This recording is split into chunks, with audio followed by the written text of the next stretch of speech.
Jordan liked the quiet around the old cabin. At dawn, mist lifted from the creek and the pines held a blue shade.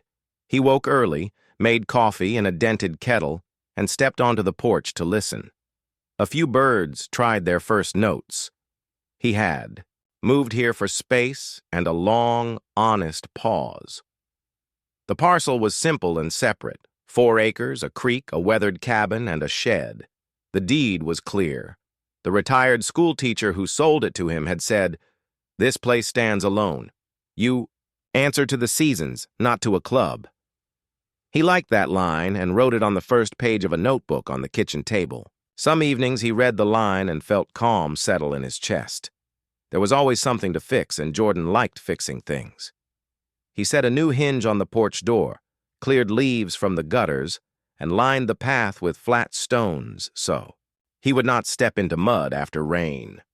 He planted beans, tomatoes, and 3 blueberry bushes beside a low fence he built himself, 2 rails of rough pine, sturdy and plain. He measured each post hole twice and checked the line with a string. Small things done well pleased him. After breakfast, he walked the boundary to learn the land. He followed survey stakes and changes in the soil, the meadow's pale grass and the darker earth by the creek. The map showed his square ground and the creek's curve. It made him feel anchored. Half a mile away sat a row of new houses with trimmed lawns. A sign near their entrance read Pine Meadow Community, and a smaller one listed board members in gold letters. Jordan waved when he drove past, the way rural people do. He never turned into that neighborhood. His lane branched off before the sign, and his cabin stood where trees grew thicker. In town, he liked the hardware store. Leo, the owner, claimed he could find the right screw by sound alone. "People from Pine Meadow are picky," Leo said while bundling cedar planks. "Exact colors, exact heights, exact everything." Jordan grinned and said he agreed, paid, and drove home along the road where the creek flashed between alders. He wrote in his notebook each night. "The land is teaching me to slow down," he wrote. "I can hear myself think here." He noted the doe at the creek, the smell of rain, and the bright dots of marigold along the garden bed. Most afternoons, the mail carrier drove up the gravel with a wave. One day she handed him an envelope that did not have his name. It was addressed to someone in Pine Meadow. "It keeps getting sorted wrong," she said. "Your lane and their street share the same first word. I'll fix it." He thanked her and tucked the letter back into her stack. He noticed Pine Meadow signs now and then. A flyer at the grocery store announced Community Fun Day. A magnet at the garden center listed Community Standards Workshops, Learn the Rules. A white SUV with a logo on the door turned under the big sign one afternoon. He could not make out the words, but it did not matter. He lived just far enough away to let other people have their rules without living by them. Days settled into a rhythm: morning light and simple work, lunch on the porch, an hour of reading, then more work, patching a bit of roof, stacking wood, pulling weeds. In the evening, he cooked simple meals and washed dishes by hand. In a life like his, small sounds had room to be heard. He was not alone. The creek talked in its own language. Owls spoke after dusk, and a fox used his driveway as a path. He had people, too. Leo at the hardware store, the woman at the post office who handed him misprint stamps, and Mrs. Delaney, an older neighbor 2 miles up the road who sometimes left a warm loaf on his porch with a note that said, "For the cabin." He wrote her thank you notes on the backs of seed packets. One evening, he spread the old plat map on the table. In neat pencil, the schoolteacher's husband had labeled his land Tract 7A. Pine Meadow did not appear on the map. It had not existed when the surveyor walked these lines. Jordan traced the creek with a finger, then the edge, where his boundary met the county road. His place was separate. The clarity felt like fresh water. Rain came for 2 days. He sealed the shed roof with tar and new shingles, and painted the boards a soft gray that matched his idea of a distant hill. He hung a small wind chime by the door, thin pipes that made a quiet note when wind slipped through. The sound was calm. On Saturday, he drove to town for soil and seed. The garden center was busy. A small group at a folding table was handing out those workshop magnets. A sign behind them said, "Learn the rules. Keep our neighborhood beautiful." A woman offered him a magnet. "Thank you," he said kindly, "but I don't live in Pine Meadow." She smiled and offered it to someone else. He bought pea, seed, and a bag of compost and left with a plan for the afternoon. Back at the cabin, he trimmed a path to the creek and set a bench there, 2 boards on a simple frame. He sat and listened to water slide over stones. He tried to name birds by their voices: cardinal, jay, wren. A hawk drew circles over the meadow, unhurried and sure. He felt steady, too, confident with his tools and his choices. That afternoon, a pickup rolled slowly past the entrance to his lane. He lifted his hand in greeting from the porch. The truck paused, then moved on. Maybe the driver was lost, or maybe they liked the view across the meadow to the big oak that stood like a friendly giant. He had paused there often himself before. He bought the place, just to look. Late light warmed the cabin. He opened a window for a breath of cool air and set a bowl of blueberries to chill on the sill. He wrote in his notebook, "I am learning to pay attention. The fence rail is straight, the marigolds are bright, the creek sounds like a low song." He drew a small picture of the gate where his lane met the county road and closed the book. Before bed, he walked to the mailbox. The sky was deep blue and the first stars were out. Inside the box sat a catalog and a postcard from a friend. On the way back, he saw something near the gate, a rectangular clipboard lying in the grass, as if someone had set it down and forgotten it. He bent to pick it up, then stopped. It was not his, and there was no name on it. He left it there. In the morning, he would see if it was still there and decide what to do. He locked the door, turned off the porch light, and stood for a moment in the quiet. The cabin made small sounds. The creek kept talking in the dark, the way it always did. He slept with the window open, just enough to let the breeze cross the room.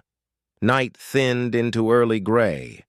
Morning would bring coffee, work, and the same soft tasks he loved.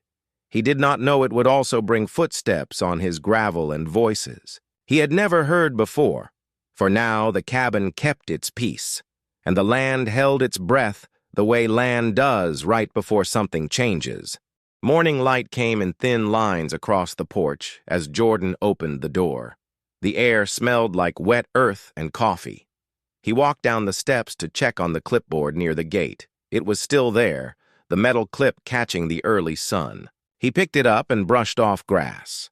Inside were forms with boxes and check marks. The top page said, "Architectural Compliance Courtesy Notice," in neat bold letters. Under it, someone had written his lane name, but the house number did not match his. A small map was paperclipped to the form. The map showed Pine Meadow lots, streets, and a boundary in light gray.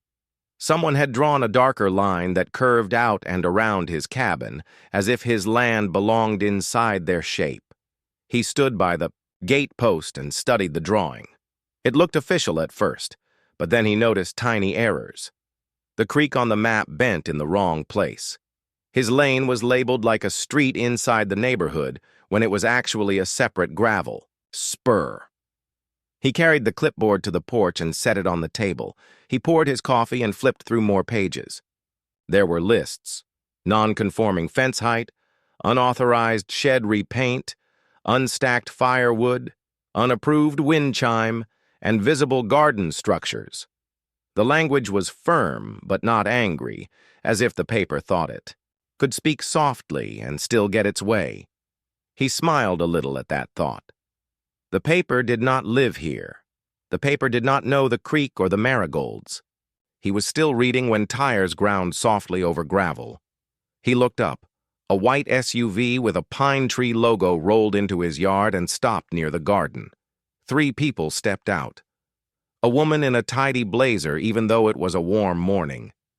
A man in a polo shirt with a clipboard like the one on the table. A younger person with a camera hanging from his neck. They paused and took in the cabin, the low fence, the bench by the creek trail. The woman led, and her smile was bright with purpose. "Good morning," she called.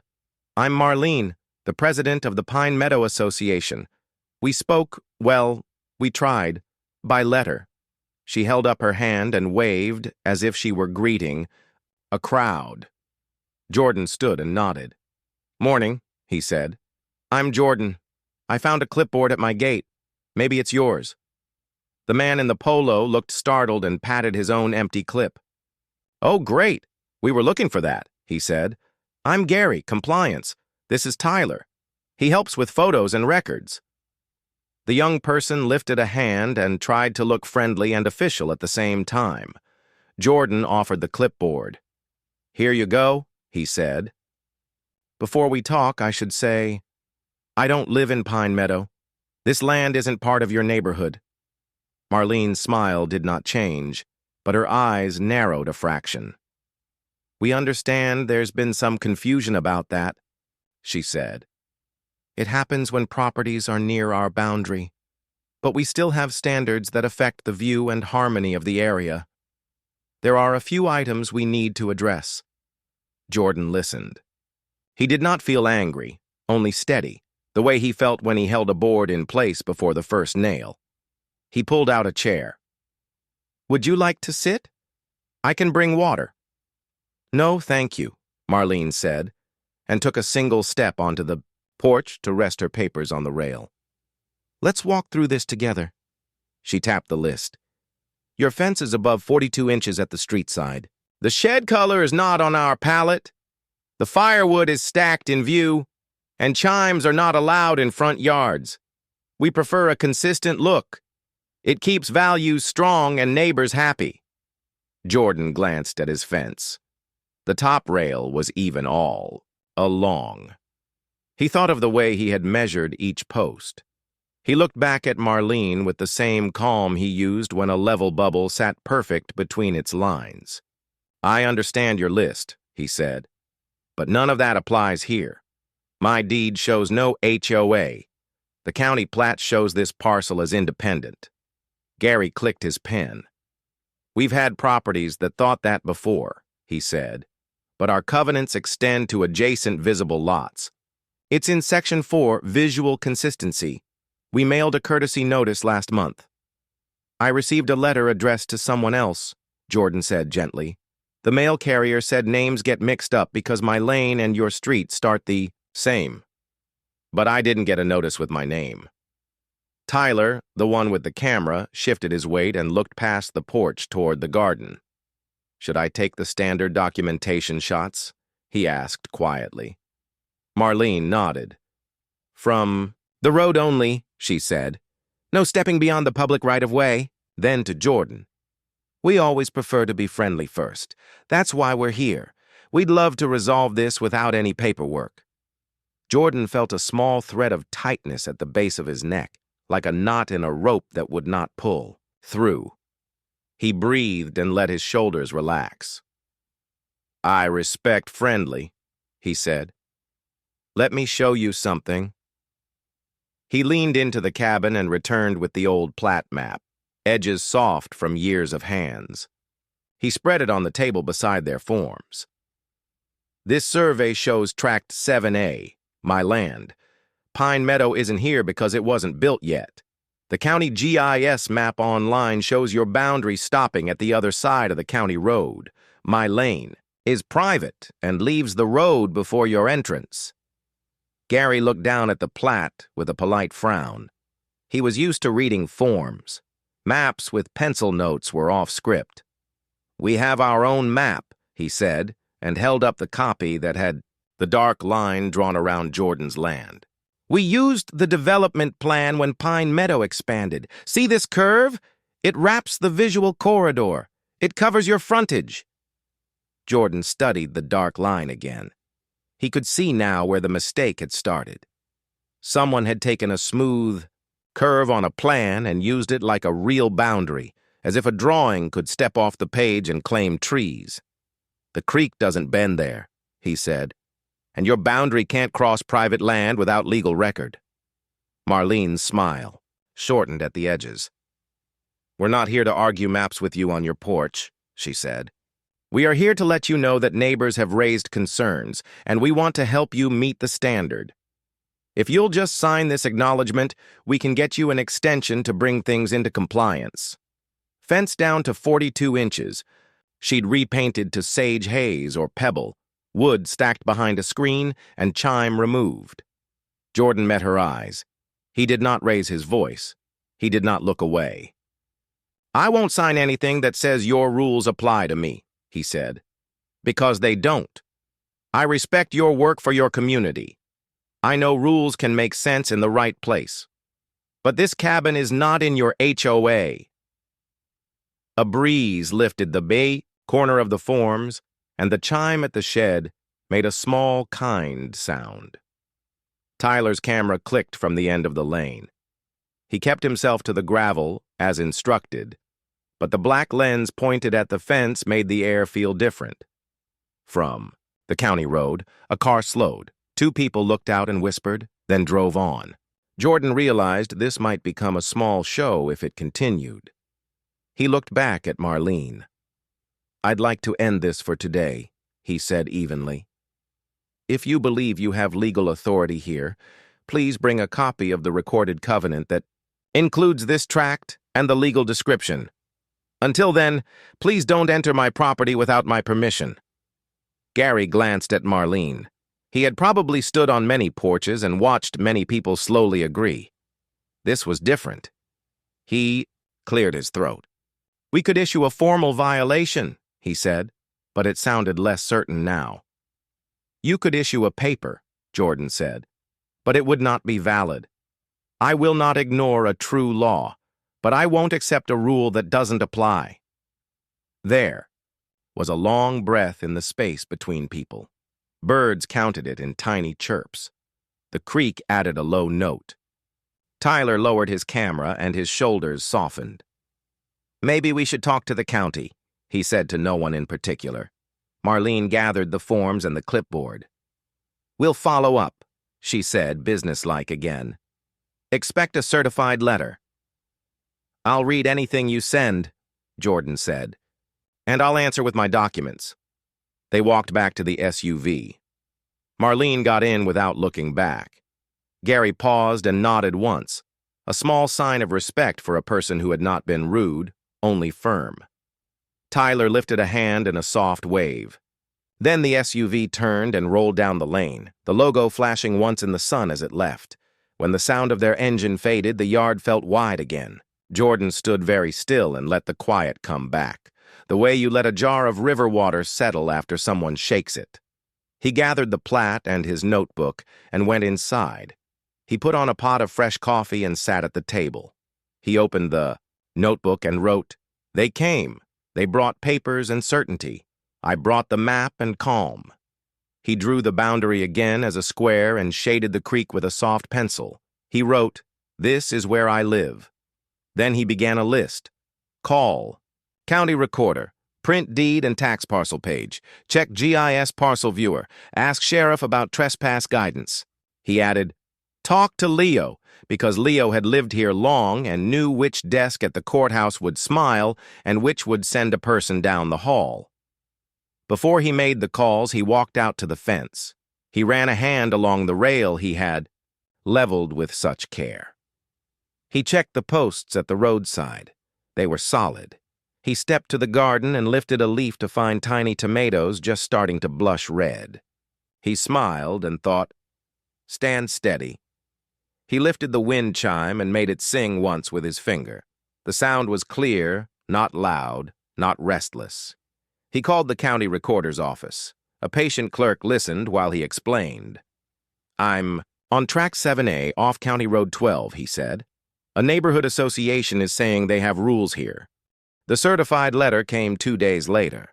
The envelope was stiff, and the return address said Pine Meadow Association in tidy print. Jordan opened it at the porch table with a butter knife he used as a letter opener. Inside were 3 pages and a small photo of his fence taken from the county road. The letter used careful phrases like final courtesy and failure to comply, and it listed dates and line numbers from a set of rules he had never agreed to. At the bottom, a sentence said there would be a hearing in 2 weeks if he did not make changes. It also mentioned possible fines. He felt his stomach dip, not from fear, but from the weight of being misunderstood. He read the letter again and then set it beside his coffee. The day was bright and blue. A bee hovered over the marigolds. He breathed in the way he did before sinking a nail straight. Then he took out his notebook and wrote, "Stay steady. Answer with facts." He called the county GIS office and asked for Martha. When she answered, her voice carried that calm tone of someone who knew a map better than most people knew their own street. He explained what was happening and gave his parcel number again. She checked her screen. "Your tract stands alone," she said. "No recorded ties to any association. I'll email you a parcel snapshot with the boundary lines and a note from our office. If someone drew a curve over your land on their own planning map, that curve has no force." He thanked her 3 times and wrote her words in his notebook. He drove to the copy shop in town and printed the parcel snapshot in large size. The lines were clear even from a few feet away. He also printed his deed pages and the tax parcel page the clerk had told him about. He bought a plain binder and labeled the spine with a black marker, Tract 7A. It made him smile. A binder felt like a small tool, but it held something strong: order. On his way out, the clerk said, "Nice cabin photo." He looked down, confused, and realized the binder's clear cover showed his fence picture from the HOA letter. "It's not my favorite," he said lightly, and they both laughed. Back home, he set the binder by the door, next to his boots. He added a small sign at his gate that said, "Private property. Please do not enter without permission." He did not want to push anyone away. He just wanted the simple respect of a knock. He also put a small camera under the porch eave, pointing toward the lane and the gate. It was not to trap anyone. It was to have a clear memory if words later twisted. He tested it, watched the recording of himself waving at the lens, and felt better. The next morning, he stopped at the hardware store. Leo listened while wrapping twine. "They're good at paper," Leo said, "but you're good at ground. Keep it that way." He gave Jordan an extra folder for free. At the grocery store, an older couple in simple clothes studied him for a moment near the apples. The woman stepped close and said, "Are you the cabin fellow near Pine Meadow?" He nodded. "We heard a version of your story," she said, "and we wanted to say we hope it works out right for you." He thanked them and felt the knot in his neck loosen another small bit. Not everyone was part of the pressure. A second, certified letter came at the end of the week. This one had a notice of hearing with a date and a time. It listed a panel and a location at the community center inside Pine Meadow. It said he could present evidence and petition for variance. He sat with that for a long minute. The letter assumed he belonged to their circle. It was like being invited to a club meeting when you were not a member at all. He wrote in his notebook, "I will not attend a hearing for a rule that does not cover me. I will bring the truth to the right place, not to the wrong room." He wrote a calm reply. He kept the sentences short and polite. "Dear Pine Meadow Association," he began. "Thank you for your letter. I do not live in Pine Meadow. My property is Tract 7A, recorded independently. There is no covenant attached to my land. Please see the attached deed pages and parcel. Snapshot from the county. Your rules do not apply to my property. Please stop contacting me about compliance and do not enter my land without permission. I will gladly speak with county officials if needed. Respectfully, Jordan." He printed 2 copies, signed them, and sent one by certified mail. He kept the other in his binder. An afternoon later, he heard tires on gravel again. He looked up. from his garden and saw the same white SUV with the Pine logo stop at the road end of his lane. This time, Marlene did not step out. Gary did, and so did Tyler with his camera. They stayed by the road as if the small sign had reminded them. Tyler lifted the camera and took a few careful pictures. Gary scribbled on a form. Jordan stood on his porch. "Good afternoon," he called in an even voice. "Please remember to stay off my property." Gary nodded without looking up. After a minute, they turned away. Tyler glanced back and gave a small, apologetic shrug, as if to say he was following instructions he did not fully like. That evening, Jordan called a legal aid clinic in the neighboring town. He did not think he would need a lawyer, but he wanted to hear a clear sentence from someone who worked with these things every day. The young lawyer who answered listened closely. "You're doing the right things," she said. "Keep your documents ready. Keep records of all contact. Do not attend their internal hearing since you are not a member. If they continue or step onto your land, call the sheriff to keep the peace.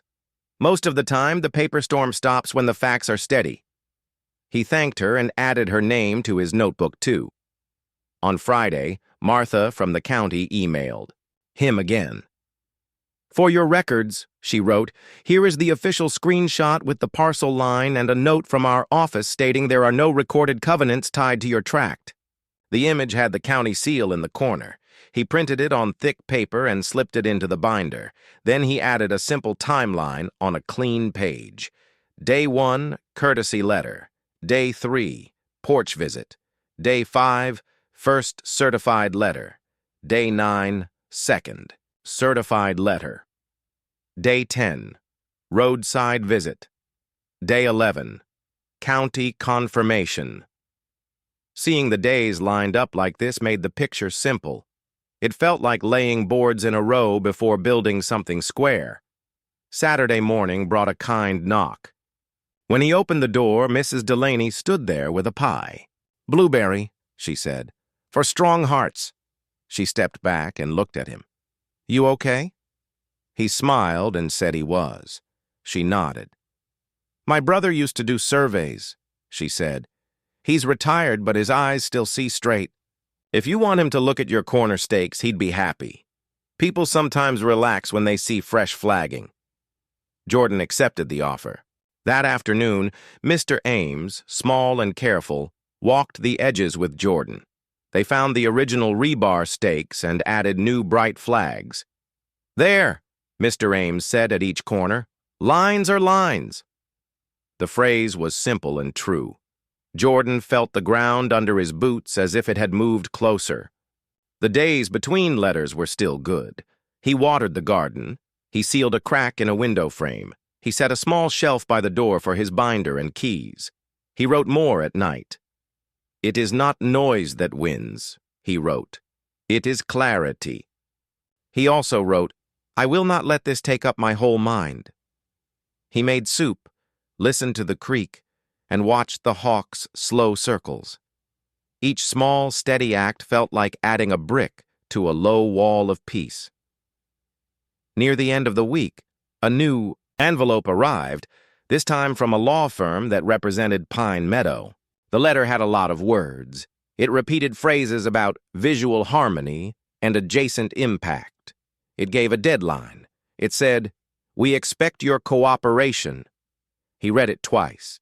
Then he set it beside the others and took out a plain sheet of paper. He wrote a short response. "To whom it may concern, I am not a member of your association. My property is not within your boundary. There is no recorded covenant that covers my land. Please see the enclosed county documentation. Please stop contacting me about compliance. If you continue or enter my land without permission, I will seek help from the sheriff and county council. Respectfully, Jordan." He attached copies and sent it certified. He also left a message for the sheriff's office, not an emergency, just a heads up.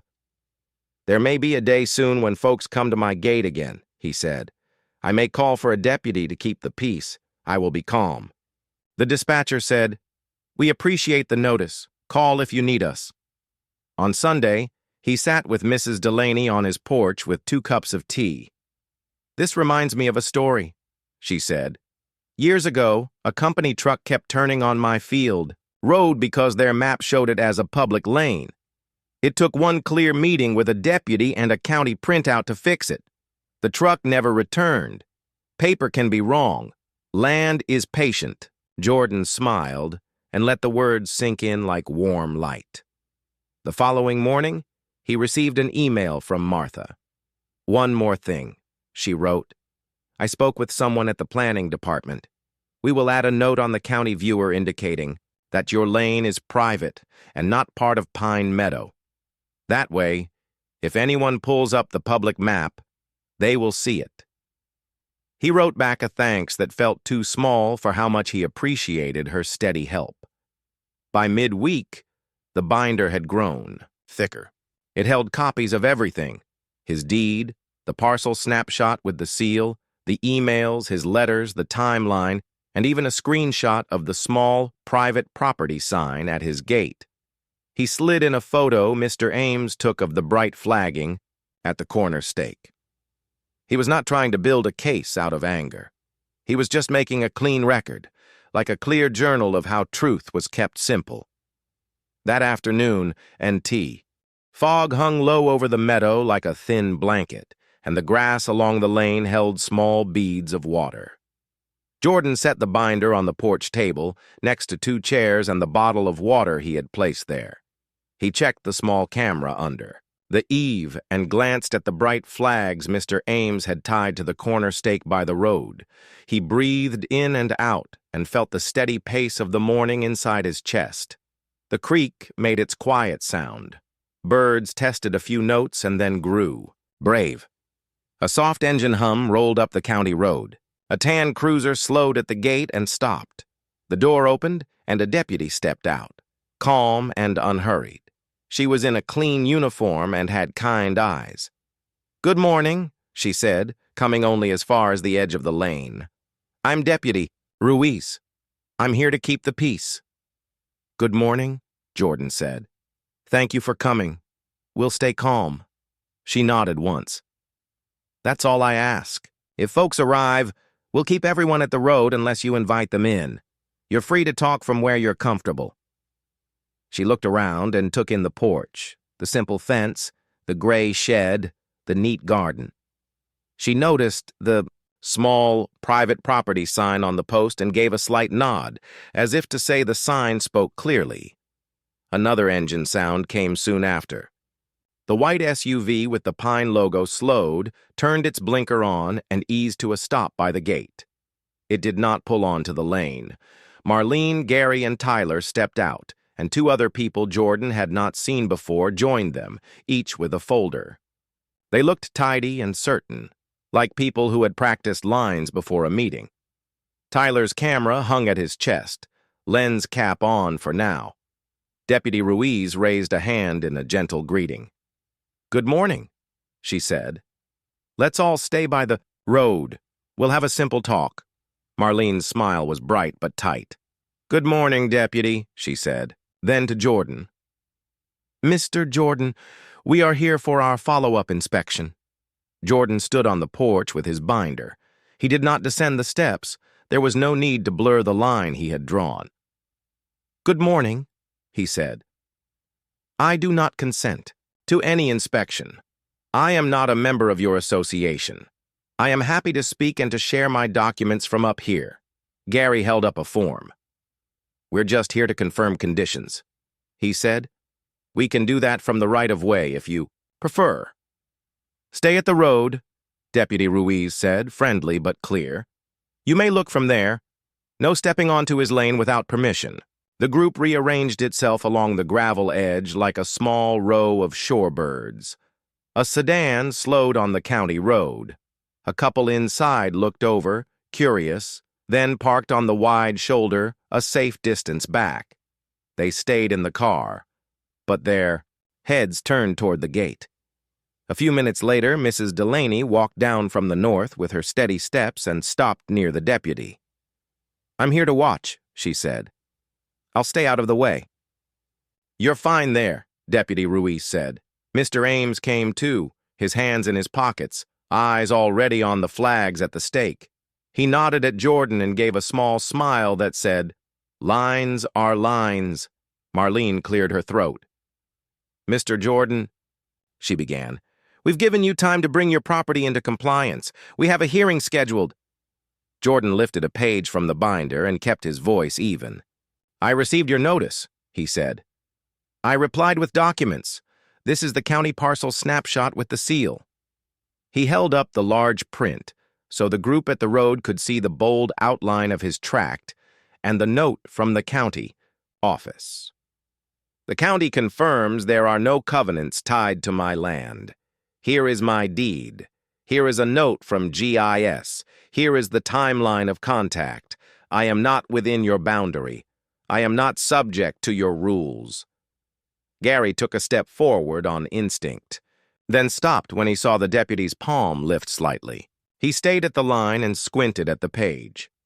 "We have a visual corridor provision," he said, tapping his form. "Section 4, Visual Consistency." Deputy Ruiz turned to him. "Sir," she said, "visual preference is not the same as legal authority. If you have a recorded document that includes this tract, you can present it. If not, you should accept what the county shows." One of the new board members, a tall man with careful hair, spoke for the first time. "We're trying to protect property values," he said. Jordan nodded once. "I respect your work inside your neighborhood," he said. "I respect clear rules where they apply. They do not apply here. I've lived by clear lines since the day I moved in. I will keep doing that." Marlene's smile flickered, then settled. "We have an attorney," she said. "Our counsel says adjacent impact justifies involvement." "Counsel can speak to me here if you wish," Jordan said. "On speaker. We will all listen." Marlene hesitated, then pulled out her phone. The group at the road pulled closer together. The deputy stood a few feet from them, hands loose and easy. The call connected, and a voice came thin and polite through the phone. "This is Daniel from Fulton and Price," the voice said. "Who am I speaking with?" "Jordan," he said. "Owner of Tract 7A. The sheriff's office is here to keep the peace. We are at my gate." "Very well," the voice said. "Mr. Jordan, our position is that Pine Meadows covenants extend to adjacent properties to preserve harmony." Jordan lifted the parcel snapshot again and kept his tone even. "Sir, do you have a recorded covenant that includes my tract?" "The county says none exists. The GIS office confirmed it in writing. Your association was formed after my tract was surveyed and recorded. You cannot extend your rules over private land by drawing a curve on your planning map." There was a pause. Paper rustled on the other end. The board members looked from the phone to the deputy to the large print in Jordan's hands. Tyler's camera stayed still. A blue jay called from the oak, giving the silence a sharp note. "Mr. Jordan," the lawyer said at last, "if the county confirms there is no recorded covenant, then the association's covenants do not bind your property. Our intent was to open a dialogue and seek voluntary compliance." Deputy Ruiz did not smile, but a gentle ease showed in her shoulders. She looked at the group as if to say, "You have heard it." Marlene's jaw moved once as if she had to swallow a pebble. "We appreciate your clarity," she said. "There has been confusion about the boundary." "Confusion happens," Jordan said. "It is solved by good maps and clear words." The tall board member looked at the flags on the stake and then at the creek shimmer beyond the meadow. His voice softened. "Our planner used a curve on a concept drawing," he said. "It's possible that curve was never meant to be a legal boundary." "Possible," Mr. Ames said from the side, quiet and steady. "But the stakes don't lie." Tyler finally slipped the lens cap off his camera, then put it right back on. He glanced at Jordan and gave a small, honest look that said, "I didn't want this to be messy." Jordan met the look and gave one back that said, "I know." In the sedan on the shoulder, the couple rolled the window down an inch. The woman called out, "Are things okay?" It was a kind voice, not nosy. Deputy Ruiz lifted a hand and said, "All good." Marlene tried to find a path between pride and sense. "Mr. Jordan," she said, "on behalf of our board, we will review our procedures around adjacent properties. We will also correct any internal map that shows you're tracked inside our plans." "And the hearing?" Jordan asked. "The hearing will not involve you," she said. "We will mark your file accordingly." "Please also mark that you do not have permission to enter my property," Jordan said, still even, still kind. "If you need to contact me again, do it in writing with a clear reason." Gary exhaled, a long sound like air leaving a tire. "Understood," he said. He looked tired rather than angry. He wrote something on his form, then stopped and tucked the form back into his folder. Deputy Ruiz stepped a little closer to the road line. "It sounds like we have agreement," she said. "Mr. Jordan has shown county documents. The association does not have a recorded covenant tied to this tract. There is no inspection today, and there will be no more entries without permission." Marlene straightened. For a moment, her bright public smile slipped, and a truer expression showed. A mix of relief and a touch of shame. She turned to Jordan. "We did not mean to cause stress," she said. "We were trying to keep a standard." "I understand," Jordan said. "Standards have their place. So do boundaries." A light wind moved across the yard. The wind chime by the shed gave a single clear tone like a bell in a quiet chapel. Everyone heard it. No one spoke. The sound was not loud. It was simply present. Mrs. Delaney stepped forward just enough to be heard. "Tea is still warm at my kitchen if anyone needs to calm their nerves," she said with a small smile. A few people almost laughed, the gentle kind that clears the air. Marlene looked at Tyler and nodded to the SUV. "Let's go," she said softly. She turned back to the deputy. "Thank you for keeping this civil." "Of course," Deputy Ruiz said. Before they left, the tall board member walked to the very edge of the lane, careful to stay on the public side.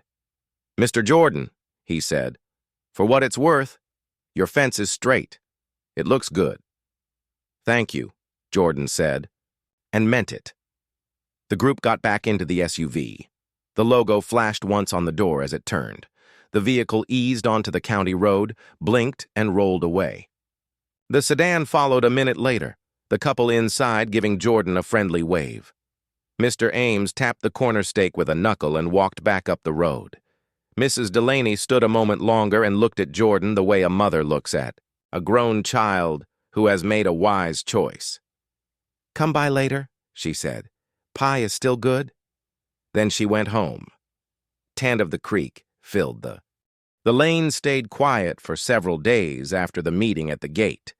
Jordan woke before sunrise and stood on the porch with his coffee, listening to the creek. The binder sat on the shelf by the door like a small, steady friend. He did not need to open it. He just liked knowing it was there, full of clear pages and calm facts. On Monday, an envelope arrived with the Pine Meadow logo, but it felt different in his hand. The paper was lighter. He opened it with the old butter knife and read slowly. The letter was short and careful. It said the hearing notice had been withdrawn. It said the internal map would be corrected. It said their inspection team would not return to his lane without permission. Near the bottom, a sentence stood out. "We regret the confusion and any stress it caused." It was not an apology wrapped in fancy words. It was simple and direct. He let out a breath he had not known he was still holding. He walked to the bench by the creek and read the letter again. The hawk drifted above the meadow in a wide, easy circle. It felt like the land itself was nodding.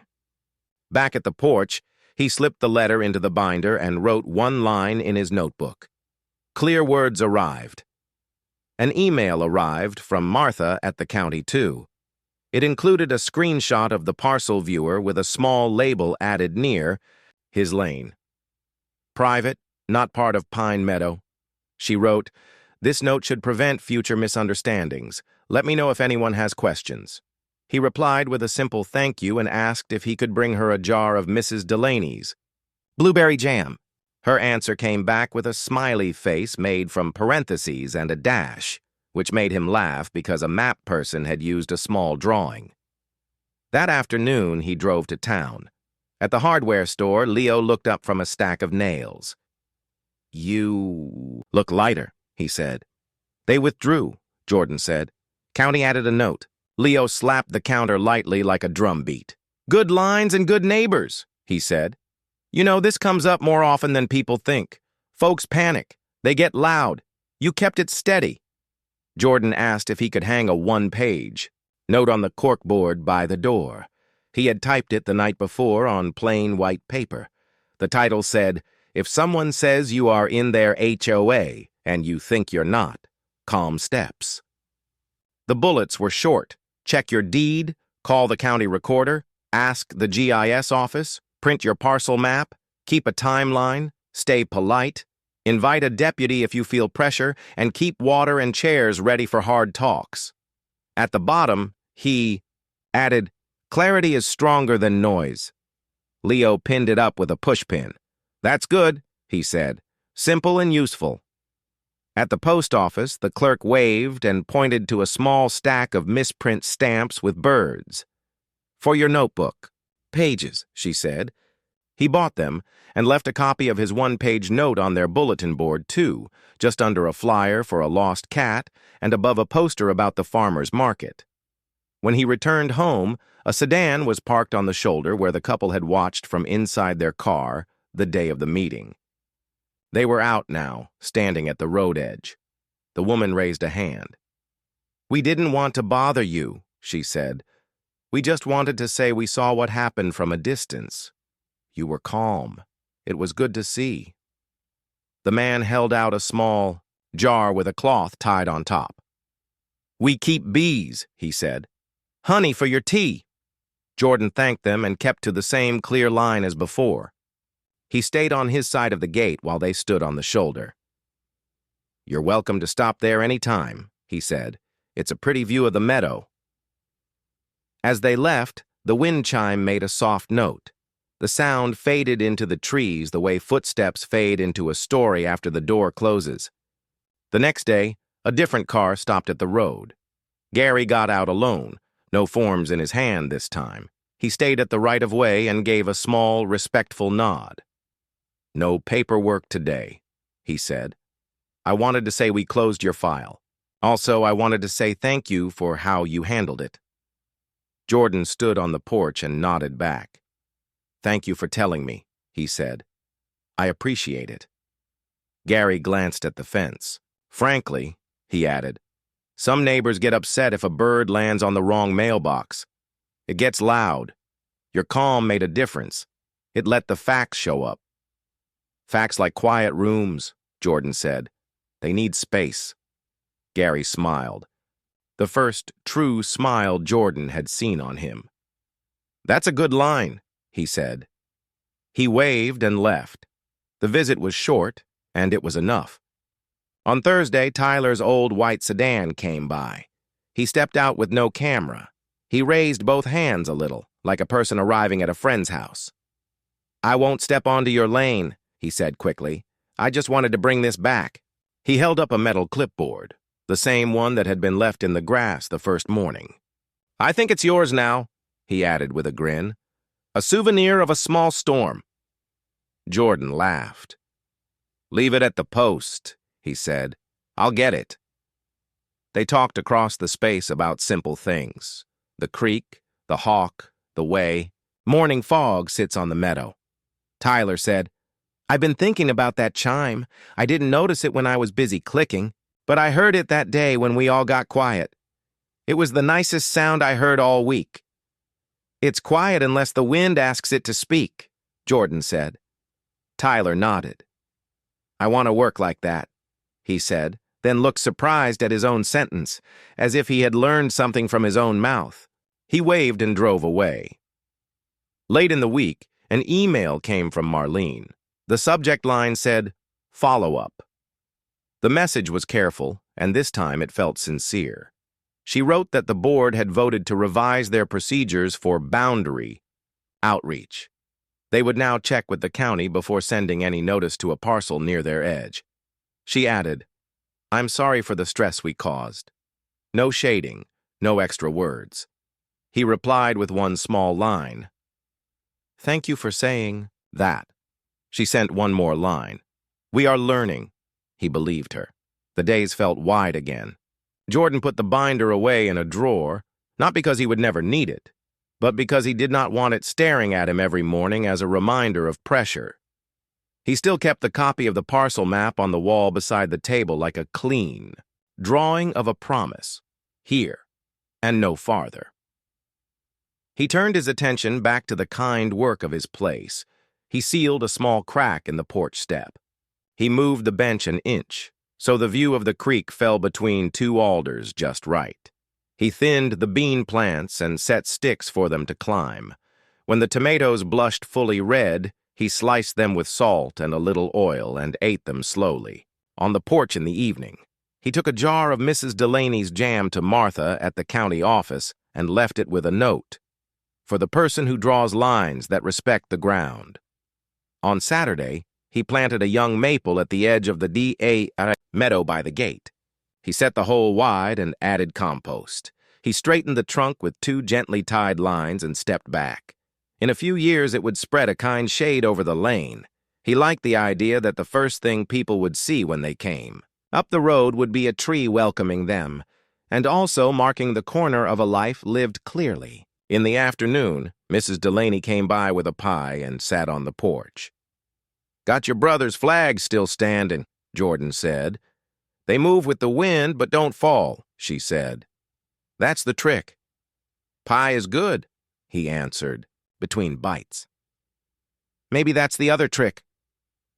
"Pie helps almost anything," she said, "except maybe a broken tractor." They both laughed softly. A week later, the farmer's market set up on the green in town. Jordan brought a box of extra beans and a little sign that said, "Free. Take what you need, leave what you can." People came by and asked about the cabin and the creek. He did not tell the whole story. He told a short version. "A mix-up happened.